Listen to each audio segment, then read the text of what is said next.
success. Our goal is to move the entire city forward, the entire city, every neighborhood and all of its people. As I mentioned, we commissioned a study a little over a year ago, and that study was really designed to help us identify which neighborhoods that where traditional development models do not work, but also to identify the resources and the strength of those neighborhoods so we can leverage dollars in a way that would ensure that those neighborhoods become part of the prosperity of the city of Cleveland. So to that end, Richie Preparian will come up and he will kind of give you a brief outline of that study, its conclusion, and with that you'll be able to see which neighborhoods that we're targeting there. Okay? Mayor did a really good job with my last name. Most people just say Richie P, but good job. So what we did is we produced knowledge. This knowledge was supposed to go into sound policy for bettering the lives of Clevelanders. That was the ultimate goal. Now the study actually provides a couple answers. Where the real estate market is emerging in the city, we know it anecdotally, but we're providing data for it. You'll see maps, there's a lot of eye candy. Why it's emerging. So not that a part of Cleveland changed, but why did it change? What's the macroeconomics behind the change? Where it's likely to emerge next. You know, we have spots of investment. Where is it going to go? We call this spatial spillover. And that's important because you want to get out ahead of the market when it comes to equity infrastructure. Right? That's extremely important. That's what cities don't do. And that's what we're doing with the mayor. Extremely important. And lastly, where should it emerge? Given labor market trends, where should it emerge? And these next two slides are really going to show that. Where should it emerge? But it hasn't yet. So job growth. We chart job growth from 2002 to 2014. We break it down by the surrounding counties outside Cuyahoga. Lost 3,000 jobs. The Cuyahoga County suburbs lost 20,700 jobs. Downtown lost 19,000 jobs. The west side of Cleveland lost 5,800 jobs. The east side of Cleveland gained 22,470 jobs. That's amazing. It's not what most people would think, but it's amazing. Now let's look at where the housing valuations are in the city. The job growth, what we call the producer city economy, is on the east side. This is east of the river, within the city. Now where are the housing valuations? So this is a map by a colleague, Justin Fleming at Cleveland Neighborhood Progress, and the red verticals represent housing transfers since 2014. You see housing valuations are mostly on the west side. Downtown, Tremont. Well, why is that? Why are the jobs in one part of the city and the housing valuations in the other part? So it's really important to fix what we call this spatial mismatch. We need housing investment where the jobs are. So part of the goal of the project is really to make the market emerge. We know we have these really big important trends.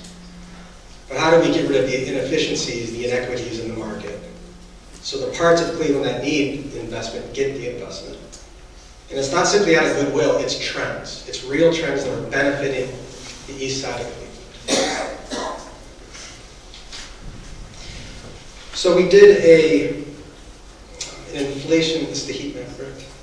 So this is one of the maps we did for the mayor. It's change in assessed values for the county. Blue is good, and red is bad.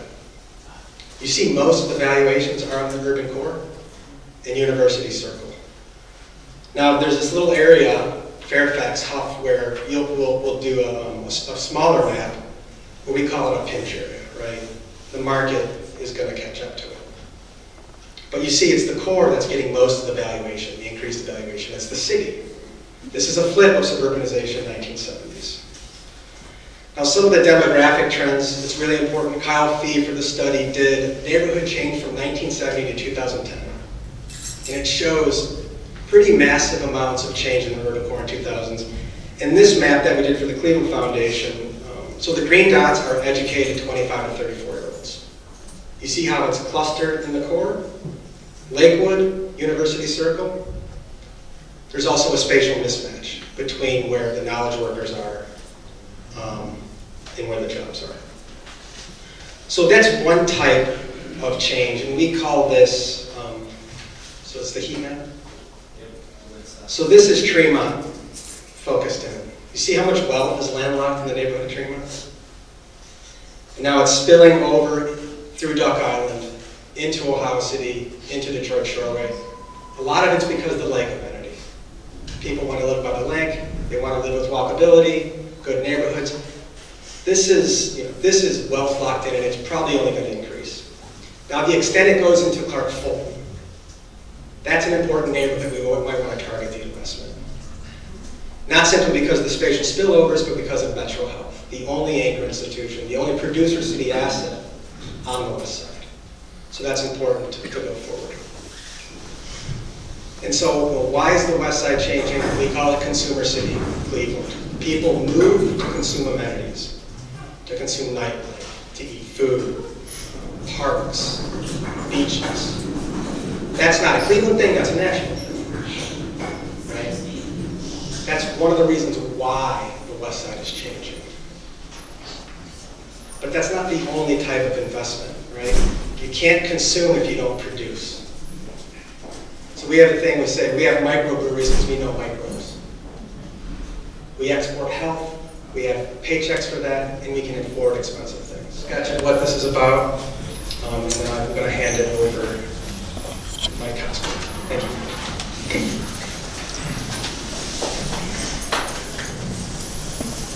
Good afternoon, I'm Mike Cosgrove. I'm the Director of Community Development for the City of Cleveland.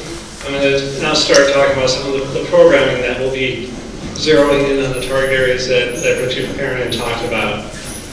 As a reminder, the goal of Mayor Jackson's Neighborhood Transformation Initiative is to stop decline, stabilize neighborhoods, and then position these neighborhoods for growth.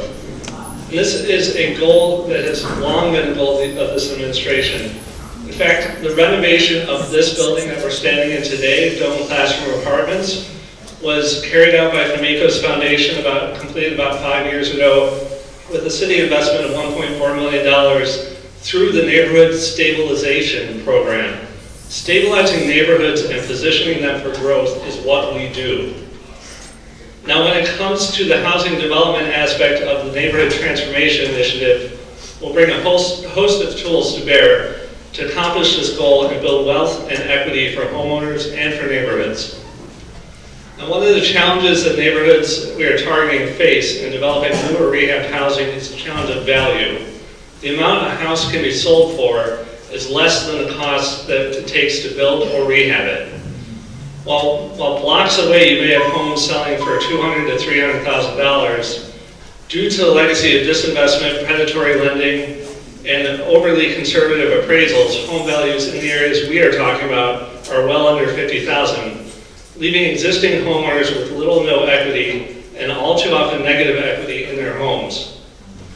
Now, again, this is a decline that we're going to reverse through the Mayor's Transformation Initiative. We will continue our work stabilizing and promoting growth in the housing market using a coordinated combination of tools. First, more than $3 million in funding will be used to write down construction costs for 25 new construction homes on land bank land and 25 rehabilitated vacant houses. We will allocate this funding through 2 separate RFPs, one for new construction and one for rehab, that will be administered by the Cleveland Citywide Development Corporation. Successful developers will have to demonstrate their capacity and also obtain conventional construction financing that will be combined with the Neighborhood Transformation Initiative write-down loans.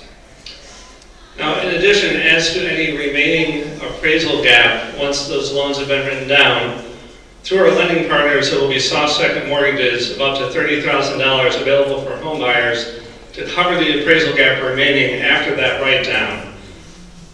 And then additionally, with respect to those new construction and rehab houses, in addition to the existing incentive of the residential tax abatement for both new construction and rehab, through the Cleveland Citywide Development Corporation, we'll provide down payment assistance for home buyers purchasing these newly built or rehab properties.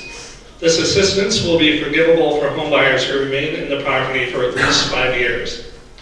Home buyers can apply to our lending partners for conventional mortgage financing for the remaining cost to purchase the homes. And then additionally, we have, through a combination of both bond financing and through our core funding of home funding, we will work with Greater Cleveland Habitat for Humanity to rehabilitate an additional 25 vacant homes. So that's going to bring a total of 75 units of a combination of new and rehabbed housing to help stabilize the neighborhood and promote growth. But in addition to bring this new investment, we also want to assist existing homeowners to invest in their homes. So we will include $600,000 in funding for 25 existing homeowners to invest in repairs and upgrades to their homes. The city will provide a forgivable loan for up to 80% of rehabilitation costs, up to $24,000. This will allow us to help stabilize the properties of existing homeowners and preserve the value of their homes, protecting their equity and allowing them to benefit from the surrounding growth, as well as allowing them to benefit from residential tax abatement for the enhanced value of their homes. Combined with our existing investments to preserve affordable housing, these interventions, the rehabilitation of 50 homes, new construction of 25 homes, and rehabilitation assistance for 25 homeowners, will not only stop decline and stabilize neighborhoods. The investment through Mayor Jackson's Neighborhood Transformation Initiative will help pull additional private investment into the neighborhoods so that the private housing market can begin to function and promote the growth of a mixed income community. And now David Ebersole will speak to the other aspects of our program. Thank you. My name is David Ebersole. I'm the Director for Economic Development for the city. Director Cosgrove has explained the new program to expand and develop housing opportunities. In order to stop decline, stabilize, and ensure the growth of Cleveland neighborhoods, housing development must be paired with commercial development to stabilize Main Street commercial corridors, provide jobs and services to neighborhood residents, and create opportunities for residents to build wealth and move Cleveland forward. Traditional economic development incentives have made an impact in many areas of the city, but others need new tools. The Mayor Frank G. Jackson Neighborhood Transformation Initiative consists of 3 interlocking economic development programs. We are developing a fund to fund mixed-use, mixed-income development to increase commercial options and opportunities in the neighborhoods. We are creating new programs to revitalize and refresh our existing retail storefronts to create new opportunities. And we are partnering with a number of entrepreneurship programs to expand their reach into these neighborhoods and help give prospective business owners and entrepreneurs the opportunities for success and wealth generation that the market has not traditionally provided. The combination of these tools will help to stop decline, stabilize, and ensure the growth of neighborhoods in a way that creates job and wealth creation opportunities for the residents of Cleveland. Mixed-use projects and commercial transit-oriented corridors can play a key role in activating markets and foster diversity, density, and walkability to revitalize neighborhoods. We've already begun to see this in some areas of the city. To spur investment in additional neighborhoods, the city has partnered with many entities to develop the Cleveland Neighborhood Fund. The city has committed $8.5 million to the fund through this initiative. We are pleased to announce that our discussions with capital impact partners, Key Bank, Huntington Bank, PNC Bank, and Fifth Third Bank have generated almost $30 million in commitments to this fund, with additional commitments pending. The revolving loan fund will invest in mixed-use development and targeted development areas of the city. The fund will serve as a one-stop shop for developers, reducing costs and time to secure full financing. The fund allows the banks to share the risk of these projects, allowing the fund to finance projects that would not otherwise go forward. We will be issuing an RFP for development proposals in the coming weeks. As part of our program, we have partnered with the Cleveland Citywide Development Corporation to facilitate a retail incubator program. CCDC will partnership with the Real Black Friday, Jumpstart, ECDI, Community Development Corporations, and other resources to identify entrepreneurs to operate first-floor retail and restaurant spaces as part of the new mixed-use developments. The funding will result in a subsidized rent program that allows retail entrepreneurs to build their business over 2 years, adjust to the challenges of operating a business, and develop a brand in their neighborhood. At the end of the period, the program partners in the city will work with the entrepreneurs to locate in new locations in the neighborhood as an independent operation. The incubated businesses will have developed bankability, a track record of operations, and a financial history that traditional markets can understand. This program will help neighborhood residents turn ideas into jobs and into wealth using our financial and technical resources to give them a chance at success. The initiative also directs funding towards improvements to our existing mixed-use and retail centers as part of a strategy to refresh and reinvest in our neighborhood corridors and reverse the impacts of vacant storefronts, creating jobs, services, and opportunities for residents.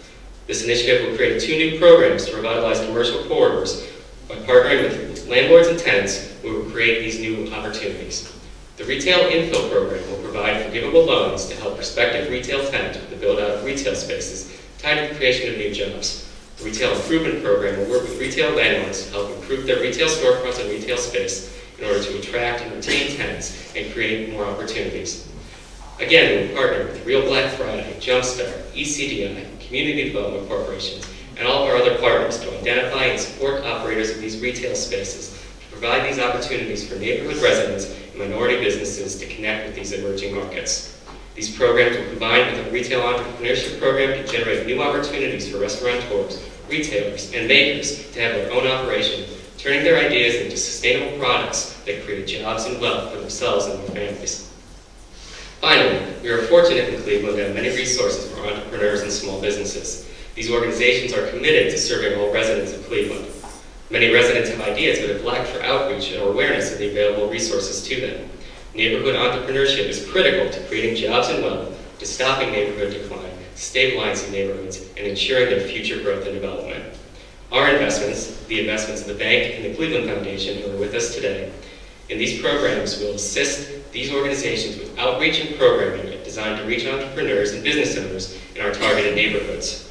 The Jumpstart Core City program provides networking assistance, mentoring, and funding opportunities for a collaborative network of entrepreneurs and small business owners.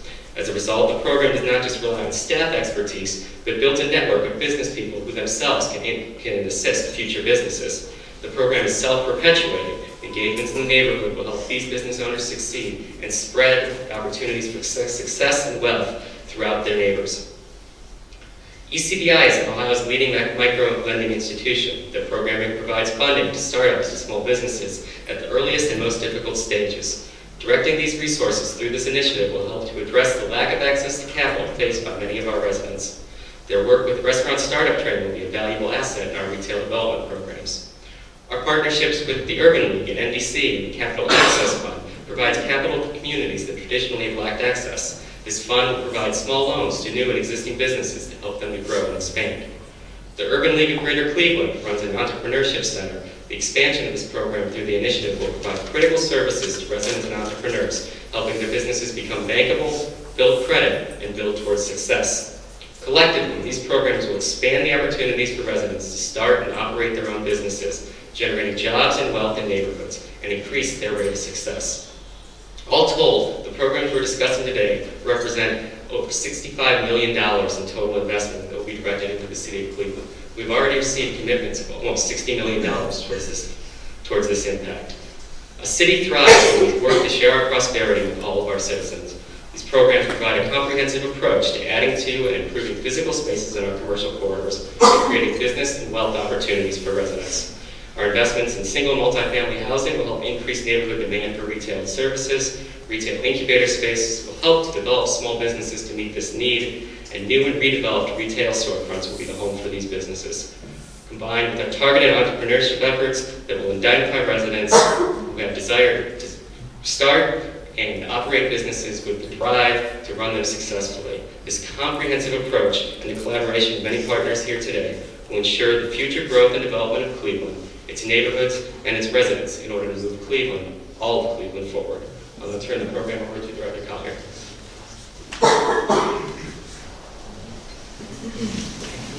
Thank you, David. I want to talk to you a little bit today about the actual strategy that the mayor is focused on and where in the city that we're focused on these efforts. You heard from Richie, who provided some context for you as to the rationale. One of the things that we need to focus on with the mayor's initiative is really looking at where we have growth zones in the city of Cleveland. One of the things that we've recognized through our planning efforts is the fact that these growth zones are right next door to neighborhoods of challenge. And these are neighborhoods that we're calling neighborhoods of opportunity. So the mayor's initiative is really four-pronged when it comes to linking these areas of growth to these areas of opportunity. One, economic development, which you heard David talk a little bit about. We also want to focus on physical development. Bricks and mortar investment is still a very key indicator that a neighborhood is growing and can be successful. We're also focusing on programmatic resources. And in addition to that, we're also focusing on organizational alignment. We believe that working with our partners strategically, focusing our collective resources in the same targeted geographies will allow us to have significant impact. The strategy really focuses on housing, transportation, jobs and entrepreneurship, place-based investment, land remediation, and one important factor, safety. And when we talk about safety, we believe that is dictated by the opportunity structures that we create in neighborhoods. As it relates to physical development, although investments in growth areas are critical for Cleveland's success, we must focus our attention on neighborhoods of opportunity. These neighborhoods have significant challenges, but represent major opportunities to create healthy, equitable, and more sustainable neighborhoods. As it relates to economic development, we believe that true economic prosperity is not one-dimensional, rather it is all-inclusive.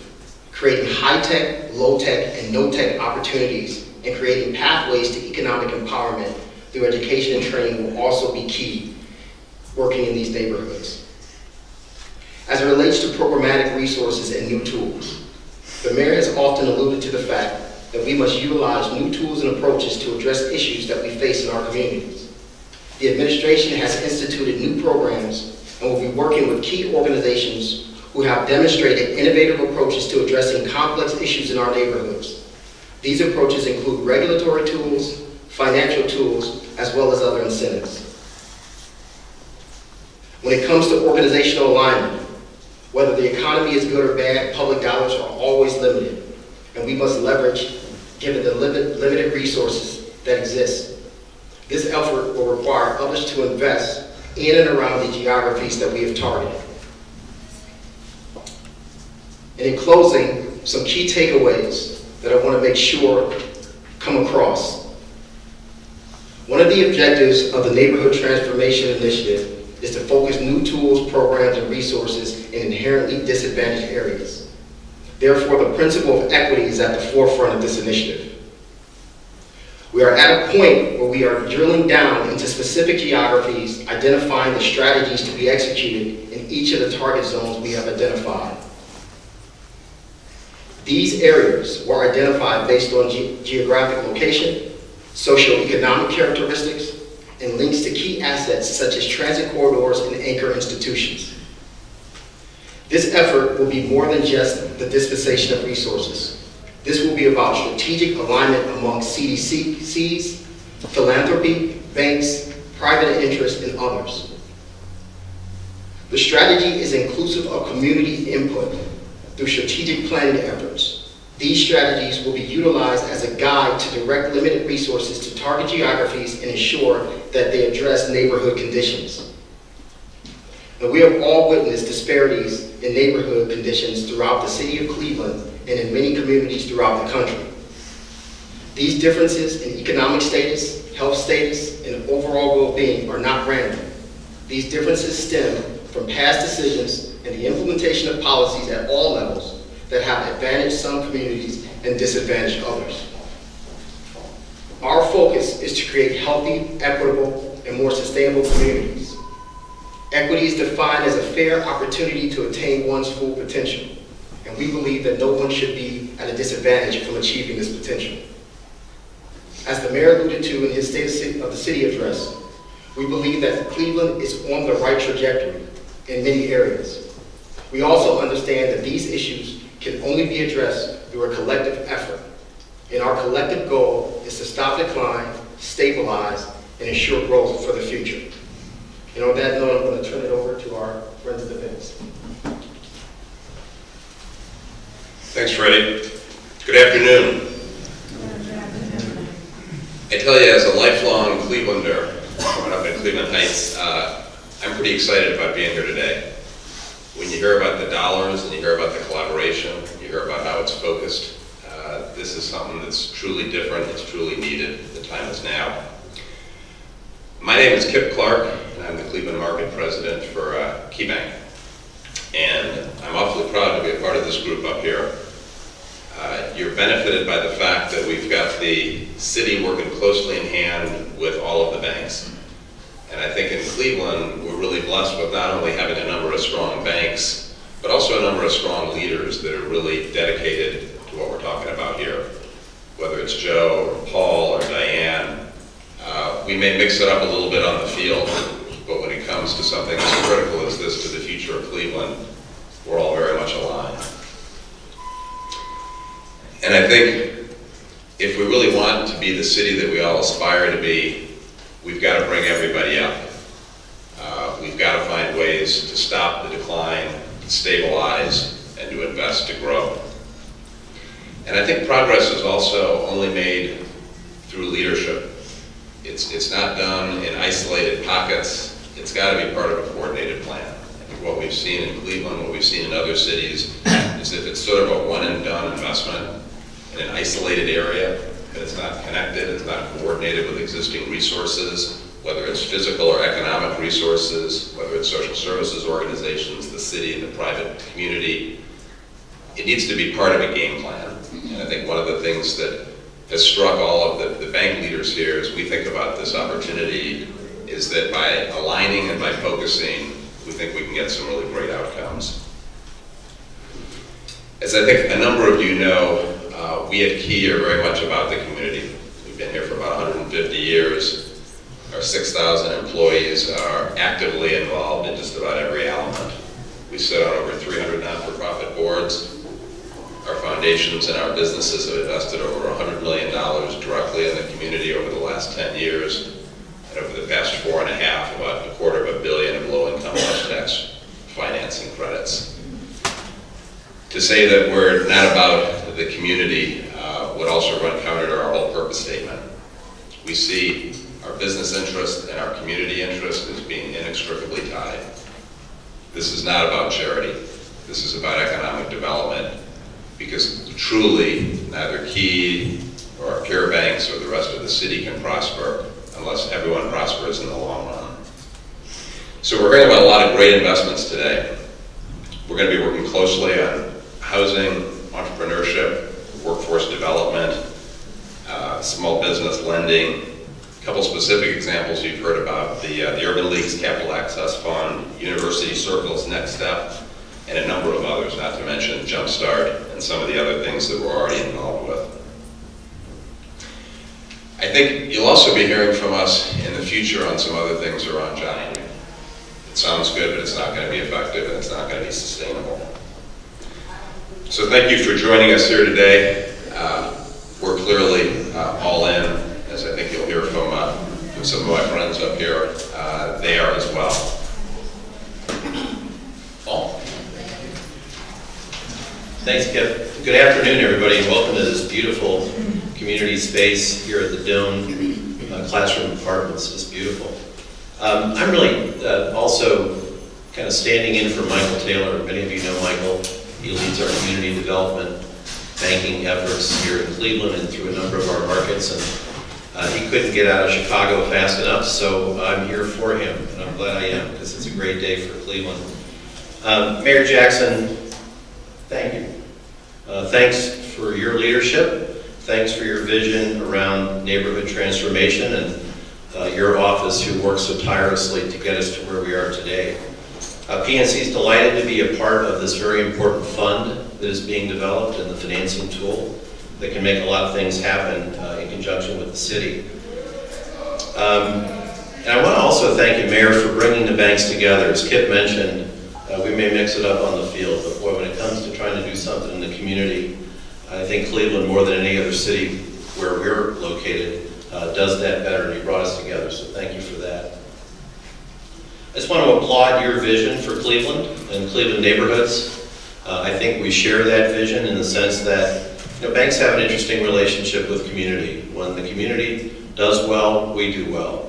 and we can help the community do well. So, you know, this work that we do together is really in all of our best interests. And as you mentioned, for Cleveland to be great, for Cleveland to be truly great, every neighborhood must participate inclusively in all of the success that we've had and that we will have in the future.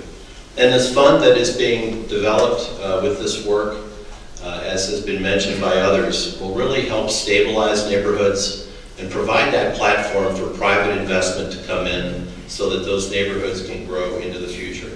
So congratulations, Mayor Jackson, the Office of the Mayor, the City of Cleveland, all the banks that are here, and thanks for bringing us together, and thank you for allowing PNC to participate in this. And with that, I'd like to hand it over to my friend, Joe DeRocco.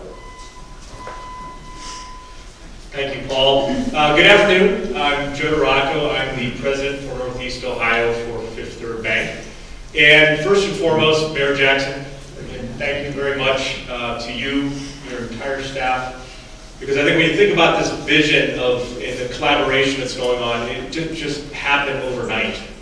There's a lot of work that's been going into this for a number of years, and realistically, we should be saying thank you to every single organization that's up here, you know, the banks, the CDIs, and everybody that's looking to jumpstart.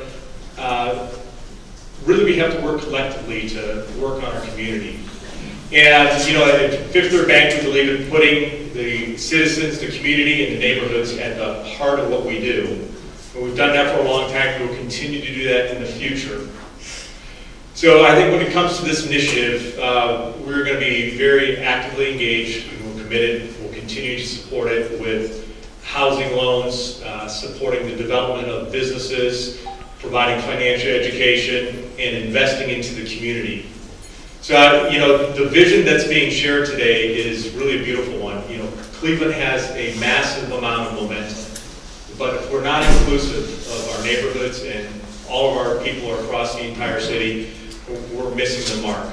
So again, just want to say, Mayor, thank you for the vision. We believe in your vision, we're supportive of the vision, and we'll be here for you in the future.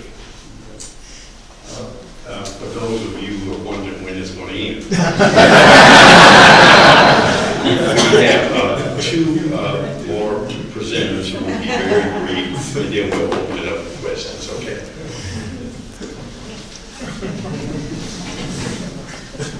Thank you, Mayor Jackson. I understand that direction. Marcia Mockabee, President and CEO of the Urban League of Greater Cleveland. And on behalf of the service providers who are a part of this initiative, I want to say that we are humbled, that we are appreciative, and that we are very, very much aligned, Mayor, around your vision. At the Urban League of Greater Cleveland, going into our second century, this is our centennial year, going into the second century, I talk everywhere I go about three things that are important for any visionary organization. That is to be systems-driven, community-responsive, and collaboratively positioned. And Mayor, as I looked at your vision today and what the implementation of this important initiative is going to do to both stop decline, stabilize neighborhoods, and position for growth, it hits all three of those. And I would also say that for those organizations that are working together on the entrepreneurship side and the wealth creation side, the good news is we are already at the starting gate because we're already working collaboratively together in many instances. So we're ready to hit the ground running for you and for the city of Cleveland and do good work. Thank you.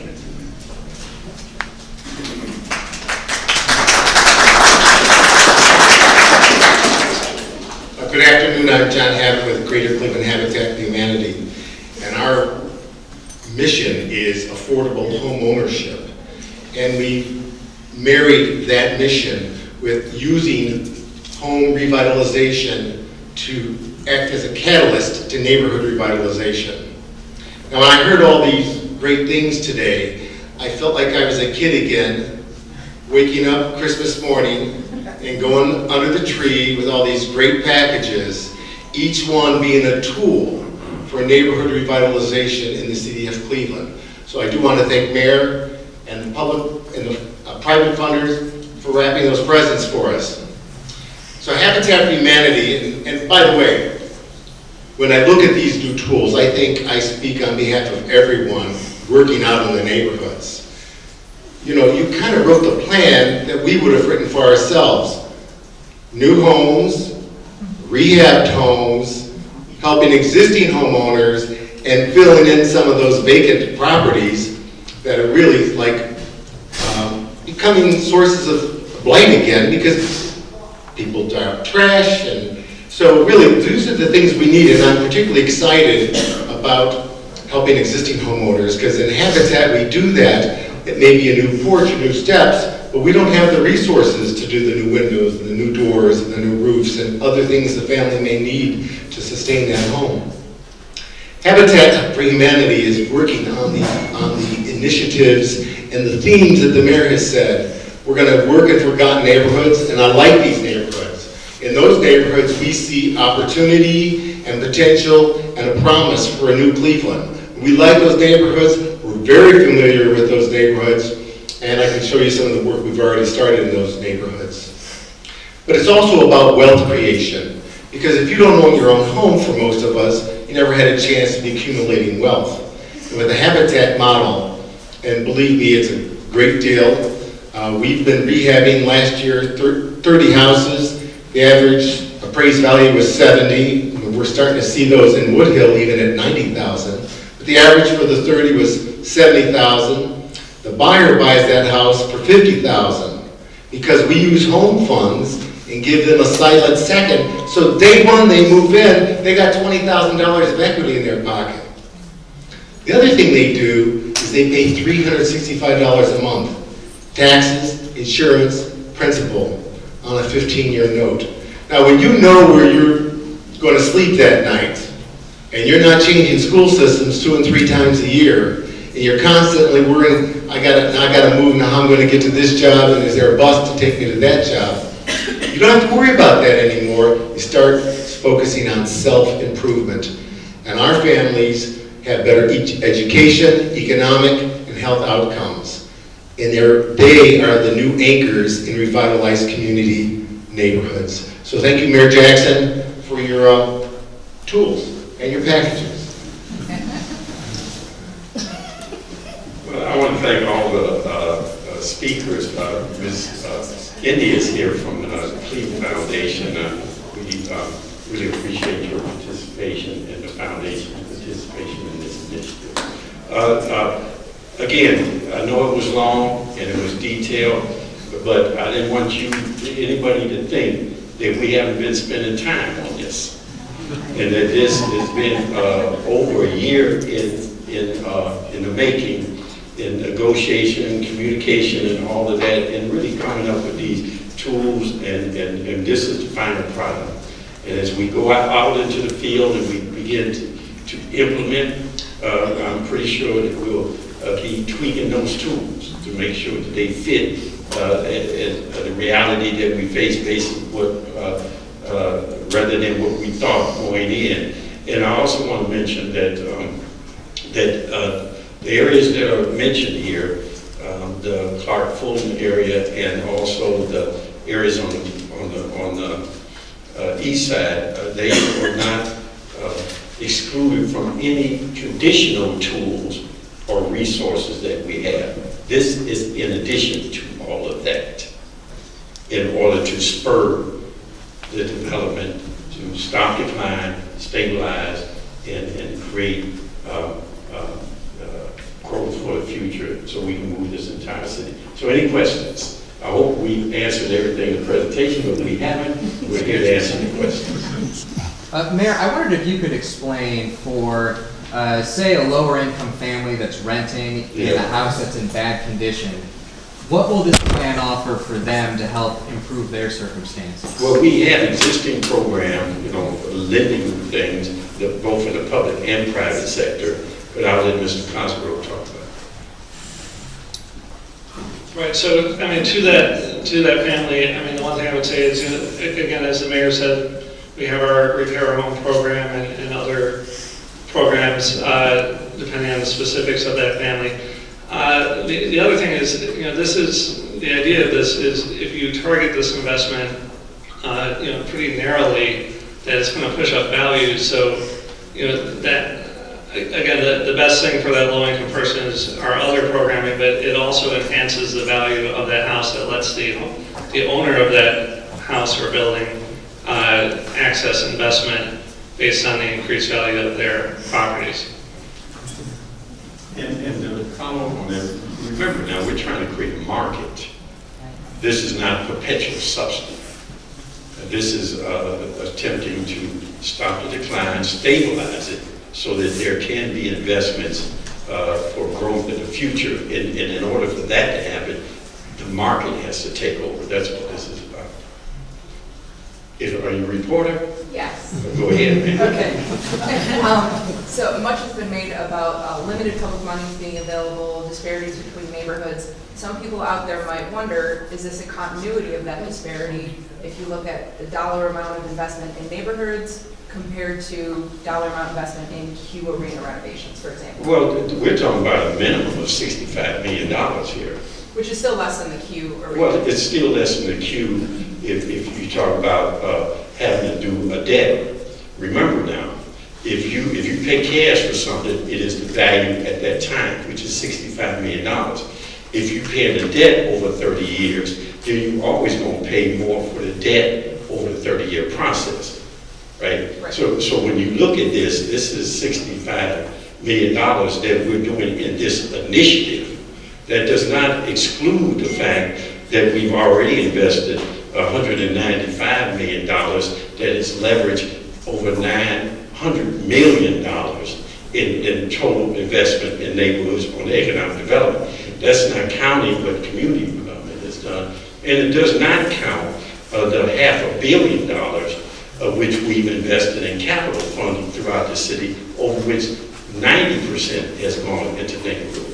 So, this, and when you look at a one-time investment, as my former director of economic development, Tracy Nichols, said, this is the first initiative since 1984 under the Clean Tomorrow program where there's been this level of investment in the city of Cleveland. And they were talking about investments in downtown primarily then. We're talking about investment in neighborhood.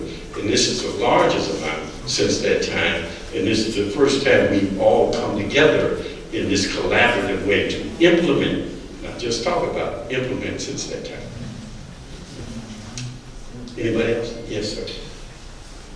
You've laid out the initiatives. How quickly can that go from plan to actual money pouring into neighborhoods on projects? Well, I'll let some of the others speak on it, but it's about the continuity of it all.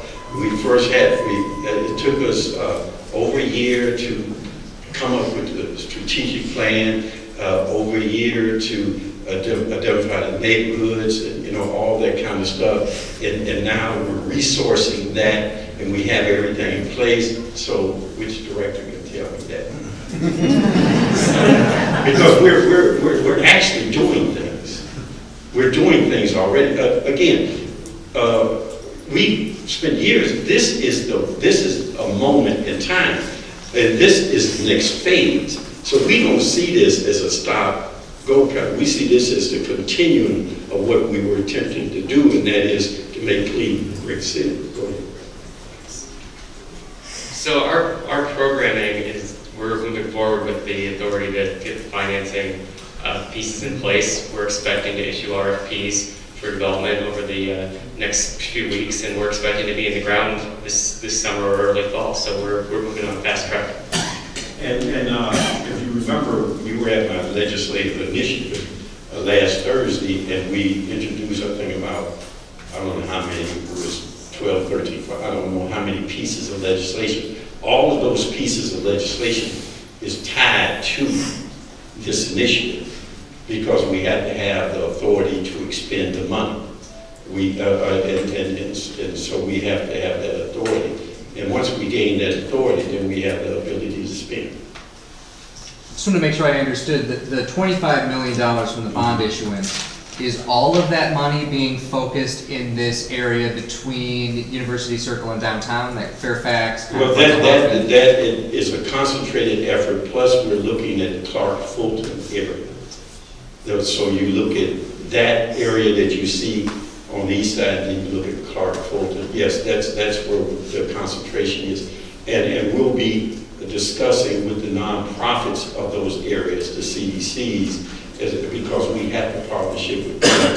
And as we engage with them and then do the RFP for the developers to come in. So it's that kind of collaboration that you have there. Anybody else? I do. I definitely have one. Wait a minute, you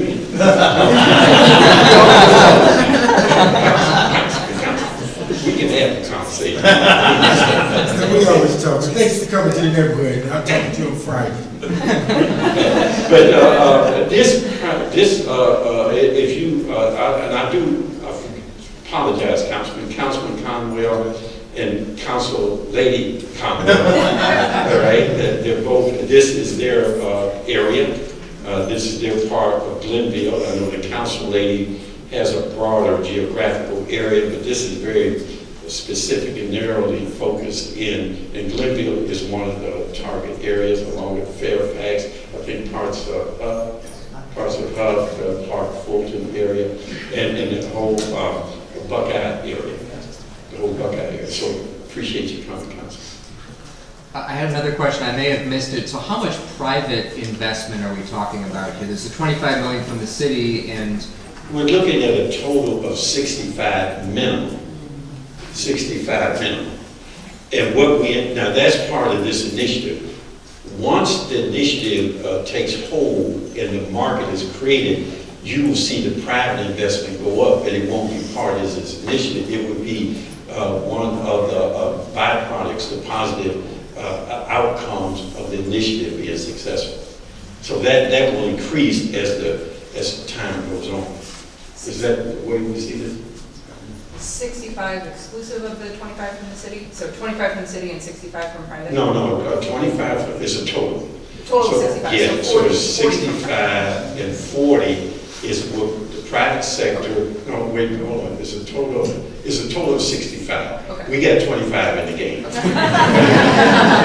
and then again, we're looking at that as the minimum, as to what we want to do, and then from that point, once the investments occur and the market takes hold, then we anticipate that you'll get more private investment and you'll get more public investment too, because we'll be working with developers as we do throughout the city to help them do their development and leverage our money against their money.